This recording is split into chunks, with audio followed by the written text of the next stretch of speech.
Kreu Këshillit të Qarkut Shkodër Edmondo priti një takim në hollin e këtij institucioni përfaqësues të qendrave Madonina del Grappa dhe Buzëqeshja Motorlezës, dy institucione të përkujdesit social, ndau premtoi se do vazhdojë të jetë përkrahas këtyre kauzave dhe Qarku Shkodër do të bashkëpunojë me të gjitha institucionet vendore dhe qendrore për të qenë pranë tyre. Një falënderim të veçantë kam për çdo stafin tuaj, të cilët kanë të punë të jashtëzakonshme e duhet të kenë një vlerësim të veçantë nga gjithë komuniteti shkolan, sepse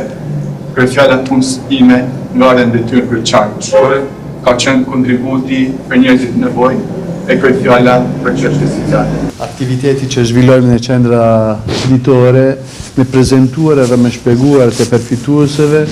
institucionet e qytetit, se janë pjesët e qytetit e vetë, edhe është mirë në kapacitetet e vetë me njohur edhe institucioni që edhe më shumë Qarku të që në ofron edhe këtë mundësi me të përpara në aktivitetit të qendra ditore shumë rëndësishme. Qarku i Shkodrës ka akorduar mbështetje financiare për këto institucione duke mbuluar shpenzimet për stafin dhe pajisjet logjistike.